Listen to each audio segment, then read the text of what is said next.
ಪ್ರೀತಿಯ ವೀಕ್ಷಕರೇ ನಮಸ್ಕಾರ. ನಾನು ಮತ್ತೊಂದು ಸುದ್ದಿಯ ಮುಖಾಂತರ ನಿಮ್ಮ ಮುಂದೆ ಬಂದಿದ್ದೀನಿ. ಇವತ್ತಿನ ಸುದ್ದಿ ಏನಪ್ಪಾ ಅಂದರೆ, ಬಿಡದಿ ಟೌನ್ಶಿಪ್ಗೆ ಕೋರ್ಟ್ನಿಂದ ತಡೆಯಾಜ್ಞೆ, ಬಿಡದಿ ರೈತರಿಗೆ ಮೊದಲ ಗೆಲುವು, ಡಿ.ಕೆ. ಶಿವಕುಮಾರ್ಗೆ ಮುಖಭಂಗ. ಎಸ್ ವೀಕ್ಷಕರೇ, ನಾನು ಯಾಕೆ ಈ ವಿಷಯ ಹೇಳ್ತಾ ಇದ್ದೀನಿ ಅಂತ ನಿಮ್ಗೆ ಗೊತ್ತು. 1.5 ವರ್ಷದಿಂದ ಬಿಡದಿ ಟೌನ್ಶಿಪ್ ಮಾಡ್ತೀನಿ ಅಂತ ಡಿ.ಕೆ. ಶಿವಕುಮಾರ್ ಪಣ ತೊಟ್ಟು ನಿಂತಿದ್ರು.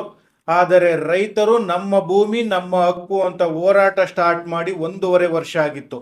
ಇದರ ಮಧ್ಯದಲ್ಲಿ ಡಿ.ಕೆ. ಶಿವಕುಮಾರಿಗೆ ರೈತರು ಚೀಮಾರಿ ಹಾಕಿದ್ದು ಆಯಿತು, ರಾಜಕೀಯ ಕೆಸರಾಟನೂ ಸಹ ನಡೆಯಿತು.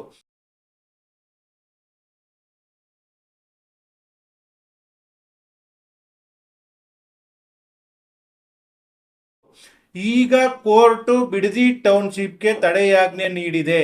ಎಸ್ ವೀಕ್ಷಕರೇ, ಇದು ಬಿಡದಿ ರೈತರಿಗೆ ಒಂದು ಗುಡ್ ನ್ಯೂಸ್ ಅಂತಾನೆ ಹೇಳಬಹುದು. ಈಗ ಬಿಡದಿ ರೈತರ ಮುಖದಲ್ಲಿ ಸಂತೋಷನೂ ಸಹ ಹುಟ್ಟಿದೆ. ವೀಕ್ಷಕರೇ, ನಿಮ್ಗೆ ಗೊತ್ತು, ಡಿ.ಕೆ. ಶಿವಕುಮಾರ್ ಸರ್ಕಾರ ಬಂದ ಮೇಲೆ ಡಿ.ಕೆ. ಶಿವಕುಮಾರ್ ಅವರು ಬಿಡದಿಯನ್ನು ಟೌನ್ಶಿಪ್ ಮಾಡ್ತೀನಿ ಅಂತ ಹೊರಟಿದ್ರು. ಇದಕ್ಕೆ ಕುಮಾರಸ್ವಾಮಿಯ ಪಕ್ಷ ಅಂದ್ರೆ JDS ಪಕ್ಷ ವಿರೋಧ ವ್ಯಕ್ತಪಡಿಸಿತು. ಕುಮಾರಸ್ವಾಮಿ ಮತ್ತೆ ಡಿ.ಕೆ. ಶಿವಕುಮಾರ್ ಮಧ್ಯದಲ್ಲಿ ಒಂದು ಸಮರನೇ ಏರ್ಪಟ್ಟಿತ್ತು. ಈಗ ಡಿ.ಕೆ. ಶಿವಕುಮಾರ್ಗೆ ಕೋರ್ಟ್ ತಡೆಯಾಜ್ಞೆ ನೀಡಿ ಮುಖಭಂಗ ಮಾಡಿದೆ.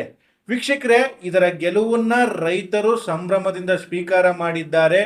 ಯಾಕಪ್ಪ ಅಂದ್ರೆ ನೋಡಿ, ನಾವ್ ಏನೇ ಮಾಡಿದ್ರು ಟೌನ್ಶಿಪ್ ಮಾಡ್ತೀನಿ ಅಂತ ಬಾಲಕೃಷ್ಣ ಅವರಾಗ್ಬೋದು, ಡಿ.ಕೆ. ಶಿವಕುಮಾರ್ ಆಗೋರು ಪಣ ತೊಟ್ಟು ನಿಂತಿದ್ರು. ತನ್ನ ಕಾರ್ಯಕರ್ತರಿಗೆ ಅವರದೇ ಅಮೌಂಟ್ ಅನ್ನ ಕೊಟ್ಟು, ನಾವು ಈಗಾಗಲೇ ಬಿಡದಿ ಟೌನ್ಶಿಪ್ ನ ಪರಿವರ್ತನೆಗೆ ನಾವು ಮುಂದಾಗಿದ್ದೀವಿ ನೋಡಿ, ಸರ್ಕಾರದಿಂದ ಅಮೌಂಟ್ ನ ಕೊಡ್ತಾ ಇದೀವಿ ಅಂತ ಹೇಳಿ ಚೆಕ್ಗಳನ್ನ ಕೊಟ್ಟಿದ್ರು. ಈಗ ಇದಕ್ಕೆ ಕುಮಾರಸ್ವಾಮಿ ಅವರು ಸಹ ಟಾಂಗ್ ಕೊಟ್ಟಿದ್ರು. ಯಾವ ಸರ್ಕಾರದಲ್ಲಿ ಒಬ್ಬ MLA ಬಂದು ರೈತರಿಗೆ ಚೆಕ್ ಕೊಡ್ತಾನೆ ತೋರಿಸಿ ಅಂತ.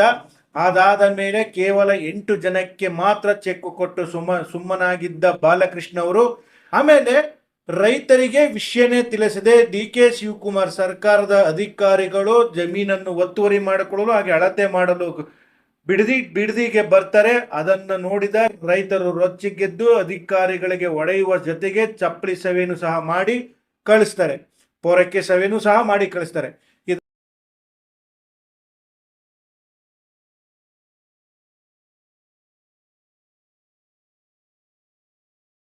ಇದೆಲ್ಲ ಆದ ಮೇಲೆ ಡಿ.ಕೆ. ಶಿವಕುಮಾರ್ ತನ್ನ ಸರ್ಕಾರದ ಪ್ರಾಬಲ್ಯವನ್ನು ಬಳಸಿಕೊಂಡು ಯಾರು ಗಲಾಟೆ ಮಾಡಿದಂತ ಲೀಡರ್ಗಳನ್ನ ಅರೆಸ್ಟ್ ಮಾಡಿಸಲಿ ಯಶಸ್ವಿ ಆಗ್ತಾರೆ. ಅದಾದ ಮೇಲೆ ಕೋರ್ಟ್ ಅವರಿಗೆ ಜಾಮೀನು ಮಂಜೂರು ಮಾಡುತ್ತೆ. ಅವಾಗಲೂ ಸಹ ಡಿ.ಕೆ. ಶಿವಕುಮಾರ್ ಅವರಿಗೆ ಅವಮಾನ ಮತ್ತೆ ಮುಖಭಂಗವಾಗುತ್ತೆ. ವೀಕ್ಷಕರೇ, ಇದೆಲ್ಲ ಆದ ಮೇಲೆ ಕುಮಾರಸ್ವಾಮಿ ಅವರಾಗ್ಬೋದು, ನಿಖಿಲ್ ಕುಮಾರಸ್ವಾಮಿ ಅವರಾಗ್ಬೋದು, ಯಾವುದೇ ಕಾರಣಕ್ಕೂ ಬಿಡದಿಯಲ್ಲಿ ಟೌನ್ಶಿಪ್ ಮಾಡೋದಕ್ಕೆ ಬಿಡೋದೇ ಇಲ್ಲ ಅಂತ ಪತನ ತೊಟ್ಟು ಕೋರ್ಟಿನ ಮೊರೆ ಹೋಗಿರ್ತಾರೆ. ಇದಾದ ಮೇಲೆ ಈಗ ಕೋರ್ಟು ಬಿಡದಿ ಟೌನ್ಶಿಪ್ಗೆ ತಡೆಯಾಜ್ಞೆ ನೀಡಿ ರೈತರಿಗೆ ಒಂದು ಗುಡ್ ನ್ಯೂಸ್ ಕೊಟ್ಟಿದೆ. ಡಿ.ಕೆ. ಶಿವಕುಮಾರ್ ಅವರಿಗೆ ಮುಖಭಂಗವಾಗಿದೆ. ವೀಕ್ಷಕರೇ, ಡಿ.ಕೆ. ಶಿವಕುಮಾರ್ ಅವರಿಗೆ ಪ್ರತಿಯೊಂದು ವಿಷಯದಲ್ಲೂ ಮುಖಭಂಗವಾಗ್ತಾ ಇದೆ. ಯಾಕಪ್ಪ ಅಂದ್ರೆ ನಿಮ್ಗೆ ಗೊತ್ತು, ಮೊನ್ನೆ ನಡೆದ ಸಂಪುಟ ಸಚಿವ ವಿಸ್ತರಣೆಯಲ್ಲಿ ಡಿ.ಕೆ. ಶಿವಕುಮಾರ್ ಅವರಿಗೆ ಯಾವ ಸಚಿವರಾಗಲಿ ಯಾವ ಶಾಸಕರಾಗಲಿ ಸಪೋರ್ಟ್ ಮಾಡ್ತಾ ಇಲ್ಲ. ಇನ್ನು ಯಾಕೆ ತೆಗ್ದಿದೀವಿ ಅಂತ ನಮ್ಗೆ ಸ್ಪಷ್ಟವಾದಂತ ಒಂದು ಕಾರಣಗಳು ನಮ್ಗೇನು ಹೇಳಿಲ್ಲ. ಅದು ಒಂದೇ ಇರುವಂತ ನೋವು ಬಿಟ್ರೆ ಮಂತ್ರಿ ಸ್ಥಾನ ಹೋಗಿದೆ ಅಂತ ನೋವೇನಿಲ್ಲ. ಸಚಿವ ಸ್ಥಾನ ಸಿಗದ ಶಾಸಕರು ಡಿ.ಕೆ. ಶಿವಕುಮಾರ್ ಮಾತಿಗೆ ಬೆಲೆನೇ ಕೊಡದೆ ರಾಜೀನಾಮೆಗಳ ಪರ್ವನೆ ಸುರಿಸ್ತಿದ್ದಾರೆ. ಅಂದ್ರೆ ರಾಜೀನಾಮೆ ಮೇಲೆ ರಾಜೀನಾಮೆ ಕೊಡ್ತಾನೆ ಇದ್ದಾರೆ. ಡಿ.ಕೆ. ಶಿವಕುಮಾರ್ ವಿರುದ್ಧ ಹಾಗೂ ಕಾಂಗ್ರೆಸ್ನ ಹೈಕಮಾಂಡ್ ವಿರುದ್ಧ ತಿರುಗಿ ಬಿದ್ದಿದ್ದಾರೆ. ಅದರಲ್ಲಿ ಆಸಕ್ತಿ ಇಲ್ಲ ನಮ್ಗೆ ಕೆಲಸ ಮಾಡಕ್ಕೆ. ಇರೋದೆಲ್ಲ ಲಾಸು. ಅದೇನು ಬದಲಾವಣೆ ಮಾಡಕ್ಕಾಗಲ್ಲ, ಏನು ಮಾಡಕ್ಕಾಗಲ್ಲ. ಜಾಗದಾಗೆ ಕೂತ್ಕೊಂಡು ಏನ್ ಮಾಡೋಣ? TID ತಗೊಂಡು TIDನೂ ಇಲ್ಲ ತಗೊಂಡು ಏನ್ ಮಾಡೋಣ? ಅದರಲ್ಲಿ ಡಿ.ಕೆ. ಶಿವಕುಮಾರ್ಗೆ ಇಲ್ಲಿ ಗೊತ್ತಾಗ್ತಿದೆ ತನ್ನ ಕಾಂಗ್ರೆಸ್ ಪಕ್ಷದಲ್ಲಿ ಹಿಡಿತಾ ಇಲ್ಲ ಅನ್ನೋದು. ಯಾಕಪ್ಪ ಅಂದ್ರೆ ಇದೇ ಸಿದ್ದರಾಮಯ್ಯನವರು ಮುಖ್ಯಮಂತ್ರಿ ಆಗಿದ್ದಾಗ ಯಾರಿಗೆ ಸಚಿವ ಸ್ಥಾನ ಕೊಟ್ಟರು ಬೇರೆ ಕಾಂಗ್ರೆಸ್ಸಿನ ಶಾಸಕರು ಸುಮ್ಮನೆ ಇರ್ತಾ ಇದ್ರು. ಆದ್ರೆ ಡಿ.ಕೆ. ಶಿವಕುಮಾರ್ ಸಚಿವ ಸ್ಥಾನನ ಘೋಷಣೆ ಮಾಡಿದ ಮೇಲೆ ಸಚಿವ ಸ್ಥಾನ ಸಿಗದ ಶಾಸಕರು ಡಿ.ಕೆ. ವಿರುದ್ಧನೇ ಮಾತಾಡ್ತಾ ಇದ್ದಾರೆ. ಯಾಕೆ ಹೀಗಾಯ್ತು ಅಂತೇಳಿ ನಮ್ಗೆ ಅರ್ಥ ಆಗ್ತಲ್ಲ. ಬಹಳಷ್ಟು ಜನ ಪ್ರಾಮಾಣಿಕ ಕಾಂಗ್ರೆಸ್ಗೆ ಒಂದು ರೀತಿಯಾದಂಥ ಭ್ರಮನಿರಸನ ಆಗಿದೆ. ಹಾಗಾಗಿ ಈ ರೀತಿ ವೀಕ್ಷಕರೇ, ಇಲ್ಲೇ ಗೊತ್ತಾಗ್ತಾ ಇದೆ ಕಾಂಗ್ರೆಸ್ ಅಲ್ಲಿ ಡಿ ಕೆ ಶಿವಕುಮಾರ್ಗೆ ಇರುವ ವ್ಯತ್ಯಾಸ ಹಾಗೂ ಸಿದ್ದರಾಮಯ್ಯನವ್ರಿಗೆ ಇರುವ ವ್ಯತ್ಯಾಸ. ನಾವು ರಾಜೀನಾಮೆಗೆ ಬದ್ಧರಾಗಿದ್ದೀವಿ, ಅದರಲ್ಲಿ ಎರಡು ಮಾತಿಲ್ಲ. ಅದಕ್ಕೆ ಇವತ್ತೆಲ್ಲ ಕೂತು ಮಾತಾಡಿ ಚರ್ಚೆ ನಂತರ ಇವತ್ತು ಯಾಕೆಂದರೆ ಸಿದ್ದರಾಮಯ್ಯನವರು ಕಾಂಗ್ರೆಸ್ಸಿನಲ್ಲಿ ಮಾಸ್ ಲೀಡರ್, ಯಾರನ್ನ ಹೀಗೆ ನಿಭಾಯಿಸಬೇಕು ಅಂತ ಸಿದ್ದರಾಮಯ್ಯನವ್ರಿಗೆ ತುಂಬಾ ಚೆನ್ನಾಗಿ ಗೊತ್ತು.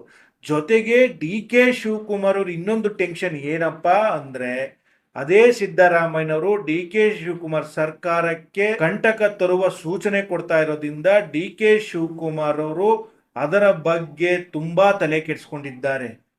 ಯಾಕೆ ಅಂದ್ರೆ ಈಗ ಮೊನ್ನೆ ನಡೆದಂತ ಸಚಿವರ ಪದಗ್ರಹಣಕ್ಕೆ ಸಿದ್ದರಾಮಯ್ಯನವರು ಹೋಗ್ಲಿಲ್ಲ.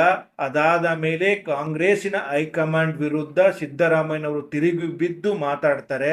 ಇದಾದ ಮೇಲೆ ಯತೀಂದ್ರ ಅವರ ಕೈಲಿ ರಾಜೀನಾಮೆ ಕೊಡಿಸಲು ಸಿದ್ದರಾಮಯ್ಯನವರು ಮುಂದಾಗಿದ್ದಾರೆ ಅಂತ ಬಲ್ಲ ಮೂಲಗಳು ಹೇಳ್ತಾ ಇದೆ. ಇದನ್ನೆಲ್ಲ ನೋಡಿದ್ರೆ ಡಿ ಕೆ ಶಿವಕುಮಾರ್ಗೆ ಕಾಂಗ್ರೆಸ್ಸಿನಲ್ಲಿ ಯಾವುದೇ ಒಂದು ಅಧಿಕಾರ ನಡೆಸುವ ಸಾಮರ್ಥ್ಯ ಇಲ್ಲ ಅಂತ ಅನಿಸ್ತಾ ಇದೆ. ಈಗ ಬಿಡದಿಯ ವಿಷಯದಲ್ಲಿ ಕೋರ್ಟ್ ಕೊಟ್ಟಿರುವ ತೀರ್ಪು ಸಹ ಡಿ ಕೆ ಶಿವಕುಮಾರ್ ಅವರಿಗೆ ಮುಖಭಂಗ ಮಾಡಿದೆ. ವೀಕ್ಷಕರೇ, ಈಗ ಇದರ ಬಗ್ಗೆ ನಿಮ್ಗೆ ಏನನ್ನಿಸ್ತು ಕಾಮೆಂಟ್ ಮುಖಾಂತರ ತಿಳಿಸಿ. ಪ್ರಿಯ ವೀಕ್ಷಕರೇ, ಸಿನಿಮಾ, ರಾಜಕೀಯ, ವಿಚಾರ, ವಿಮರ್ಶೆ, ಸಂದರ್ಶನ ಹಲವಾರು ವಿಷಯಗಳಿಗಾಗಿ ನಮ್ಮ ಆದಿಪುರುಷ ಸ್ಟುಡಿಯೋಸ್ ಚಾನೆಲ್ಗೆ ಸಬ್ಸ್ಕ್ರೈಬ್ ಮಾಡಿ. ಲೈಕ್, ಶೇರ್, ಕಮೆಂಟ್ ಮಾಡುವುದರ ಮೂಲಕ ನಿಮ್ಮ ಬೆಂಬಲ ವ್ಯಕ್ತಪಡಿಸಿ. ಮತ್ತೆ ಸಿಗೋಣ.